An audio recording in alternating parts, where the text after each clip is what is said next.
Querida igreja, vamos abrir as nossas Bíblias no livro de Hebreus.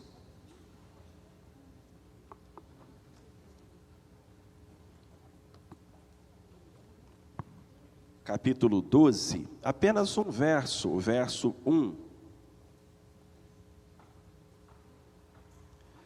Carta aos Hebreus, capítulo 12, versículo 1. Diz assim: Portanto, nós também, pois que estamos rodeados de tão grande nuvem de testemunhas, deixemos todo o embaraço e o pecado que tão de perto nos rodeia e corramos com perseverança a carreira que nos está proposta. Amém. Deus abençoe a sua santa palavra, aplicando-a ao nosso coração. Queridos, há uma tão grande salvação em Hebreus capítulo 2, versículo 3, um tão grande Salvador em Tito capítulo 2, versículo 13, e agora uma tão grande nuvem de testemunhas em Hebreus capítulo 12, verso 1. Que nuvem de testemunhas é esta à qual o autor de Hebreus se refere? São os heróis da fé do Velho Testamento, sobre os quais ele fala em todo o capítulo 11. O capítulo 11 de Hebreus é uma parte muito bonita da Bíblia, onde revisitamos algumas histórias da nossa infância e alguns relatos do Antigo Testamento sobre homens e mulheres de Deus que se destacaram na jornada de fé. E após nos relembrar essas histórias, o autor fala então, são estas testemunhas que nos rodeiam como uma nuvem, e é uma grande nuvem de testemunhas. Queridos, se a nuvem já era grande no momento em que esse versinho foi escrito, hoje ela é muito maior, porque temos não apenas os santos do Velho Testamento, temos agora os santos do Novo Testamento a aumentar a nuvem. E temos também 2000 anos de história do cristianismo, homens e mulheres que foram fiéis, a nuvem de testemunhas de servos e servas de Deus que viveram de modo exemplar e que nos inspiram é ainda maior. Estamos de fato rodeados por uma grande nuvem de testemunhas.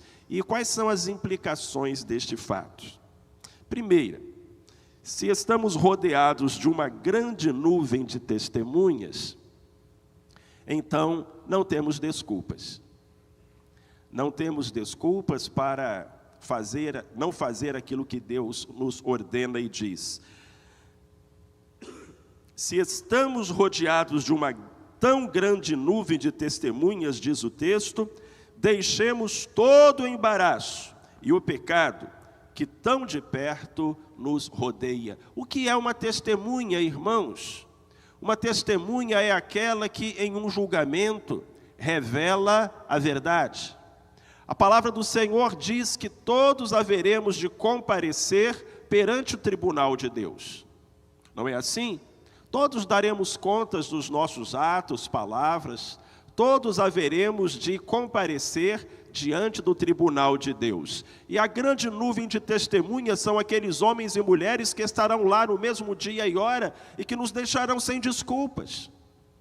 Imagine que quando chegar a sua vez de ser confrontado pelo Deus Todo-Poderoso, Ele falar para você, por que você não andou comigo? Por que você não caminhou ao meu lado? E quando você abrir a boca para dar uma desculpa, uma explicação, você vai olhar para o seu lado, e do seu lado está Enoque, aquele que andou com Deus e que foi levado para o céu, e ele vai deixar você sem desculpas.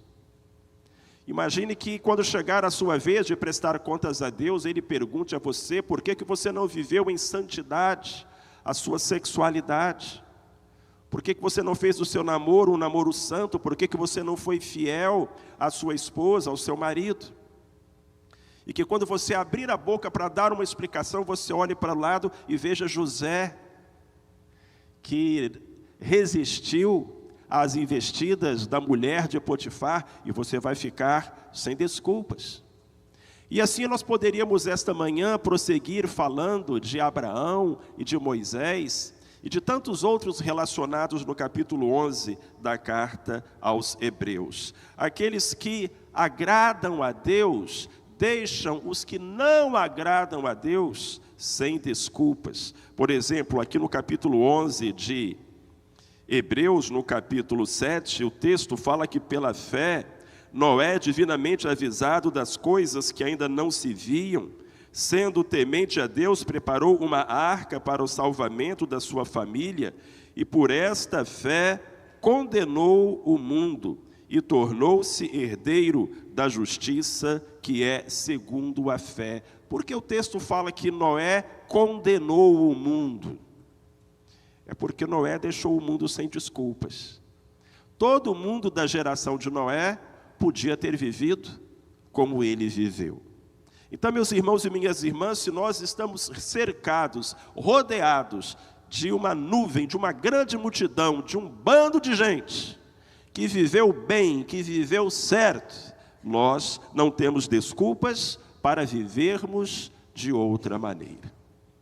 Uma segunda verdade que nós poderíamos apontar a partir deste texto: se nós estamos cercados de uma tão grande nuvem de testemunhas, nós precisamos produzir frutos de arrependimento. Irmãos, ninguém é salvo pelas obras, mas as obras revelam o salvo. Jesus Cristo disse no Sermão da Montanha: pelos frutos os conhecereis. Jesus não disse que pelos frutos nós seremos salvos, mas ele disse que pelos frutos nós seremos conhecidos. Quando os escribas e fariseus compareceram perante João Batista nas margens do Jordão, João disse a eles: produzi frutos dignos de arrependimento.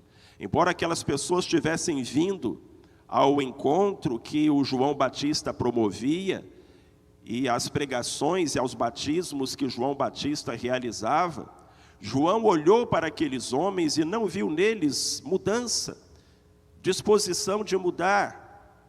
Eles até queriam ir ao culto, eles até queriam ouvir pregações, talvez eles até quisessem se batizar, descer as águas, mas eles não queriam mudar de vida. João não viu neles uma real transformação e por isso não os chamou de queridos irmãos, pelo contrário, chamou-os de raça de víboras. E disse-lhes: produzi frutos dignos de arrependimento. Queridos, quem se arrepende, e arrependimento não é apenas ficar triste, arrependimento é, primeiro, reconhecer o erro, segundo, abandoná-lo. Quem se arrepende produz frutos de arrependimento, evidencia no modo de falar, no modo de agir, que abandonou a antiga vida, que se tornou uma nova criatura. Os irmãos sabem, há 4 listas no Novo Testamento de pessoas que não entrarão no céu. Em 4 listas são apresentadas biblicamente as pessoas que não entrarão no céu. Vamos vê-las? A primeira lista está em 1 Coríntios 6, 9 e 10. Se você está com a sua Bíblia, pode me acompanhar até lá. Primeira carta aos Coríntios, capítulo 6,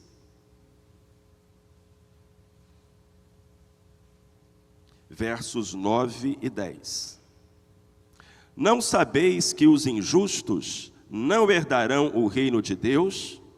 Não vos enganeis, nem os devassos, nem os idólatras, nem os adúlteros, nem os efeminados, nem os sodomitas, nem os ladrões, nem os avarentos, nem os bêbedos, nem os maldizentes, nem os roubadores herdarão o reino de Deus.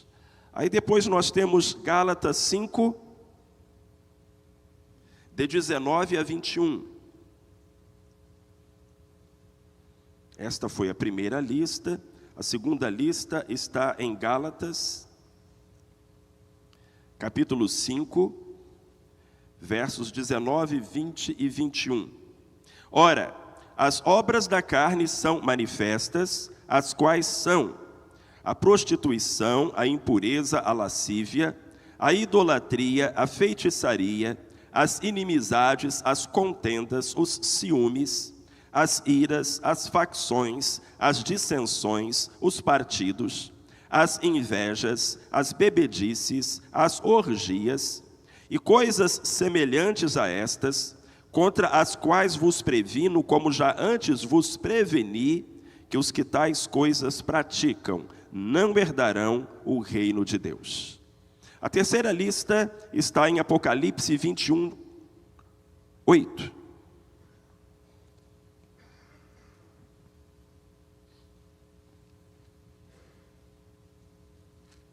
Apocalipse 21, 8.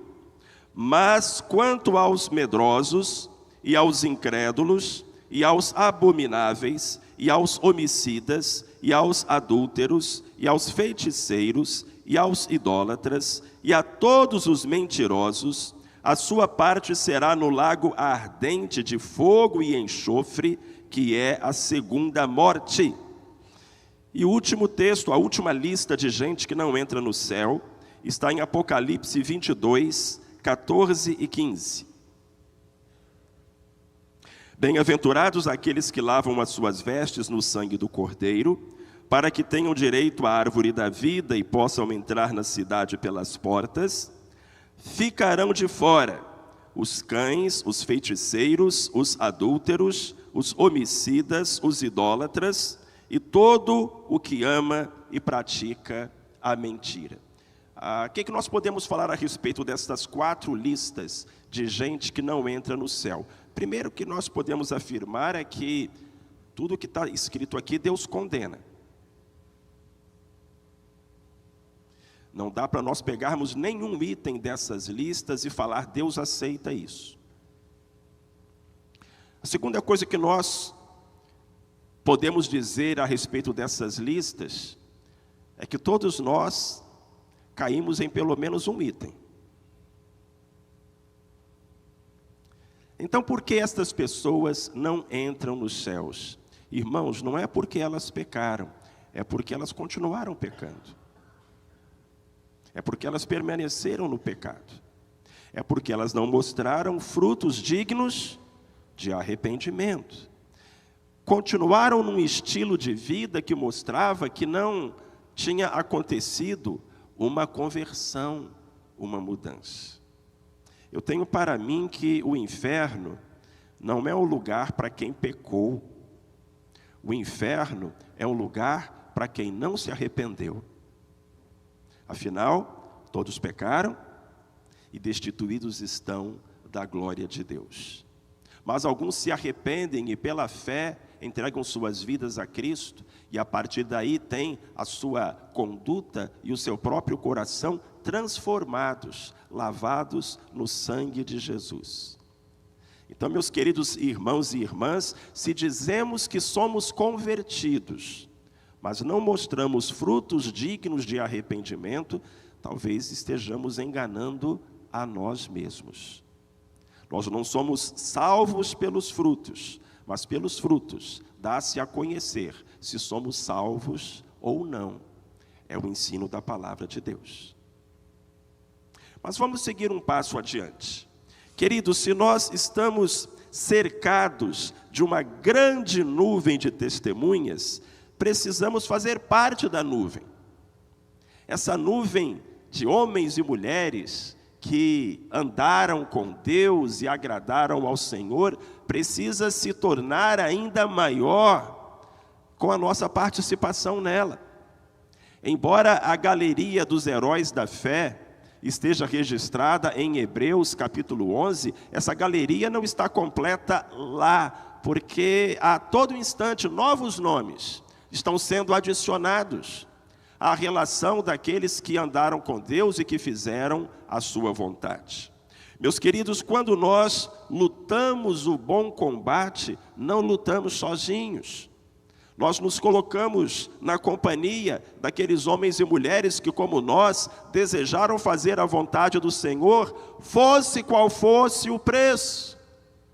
E quando nós combatemos o bom combate, nós entramos para a nuvem. E assim como aqueles homens e mulheres de Deus da Bíblia nos serviram de inspiração, nós, por outro lado, servimos de inspiração a homens e mulheres que estão ao nosso lado e que observam a nossa conduta. Lembre-se, há alguém aprendendo a ser cristão olhando para você. E nós precisamos, então, buscar inspiração nos homens e mulheres de Deus. Mas mais do que isso, queridos, nós precisamos nos tornar inspiração. O apóstolo Paulo dizia aos leitores das suas cartas: sede meus imitadores, como também eu sou de Cristo. Será que nós poderíamos dizer o mesmo aos membros da nossa família, às pessoas da nossa vizinhança, aos colegas do nosso trabalho, àqueles que nos cercam? Alguns anos atrás, estava acontecendo uma maratona em uma cidade da Espanha. E na reta final da maratona havia um corredor que estava vencendo e uns 50 metros atrás vinha o segundo colocado.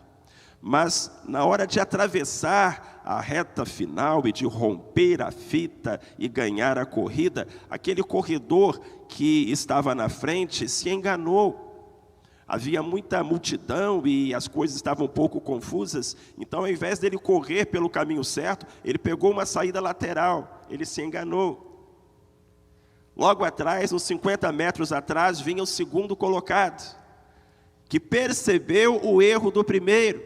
À frente dele estava a fita de chegada. O segundo colocado gritou para o primeiro: ei, fulano, não é por aí não, é por lá. Aí aquele corredor percebeu o erro que havia cometido, voltou e rompeu a faixa em primeiro lugar. Em segundo lugar, foi o que tinha chamado a atenção dele para o erro. Os repórteres acharam aquilo o máximo e foram entrevistar o atleta que tinha chegado em segundo. Eles perguntaram para o atleta: por que você não aproveitou o erro do seu concorrente e não foi na direção certa e rompeu a fita de chegada e foi o campeão da maratona? Sabem o que aquele atleta respondeu para os repórteres? Você está doido? Como é que eu ia encarar a minha mãe? Foi a resposta que ele deu. Aquele homem, agora já um homem feito, um atleta, tinha na sua mãe um modelo, um exemplo, uma inspiração. Uma mulher que não apenas havia dito a ele para fazer a coisa certa, mas uma mulher que ele tinha visto a vida inteira fazer a coisa certa. Você está doido?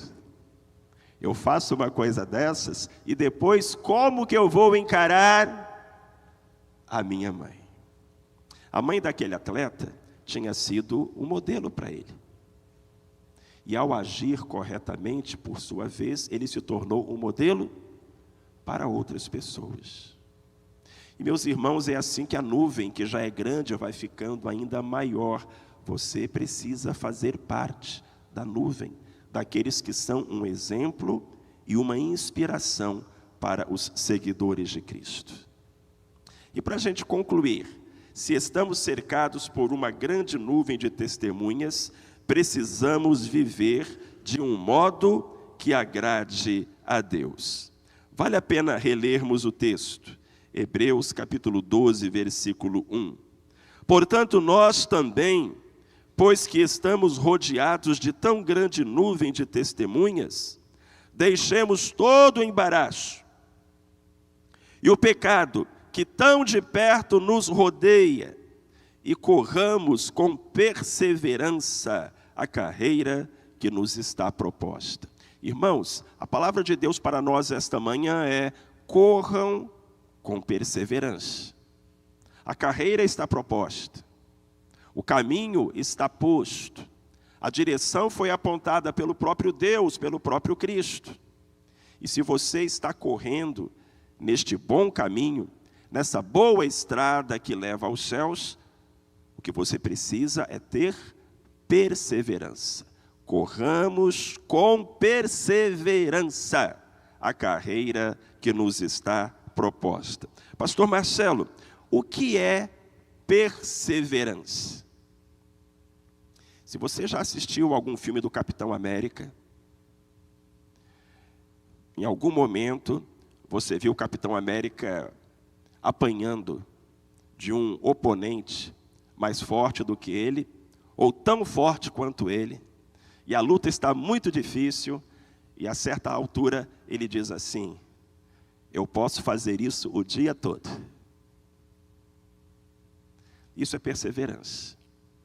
Perseverança é quando você diz para o diabo: você vai desistir antes de mim, porque eu posso fazer isso o dia todo.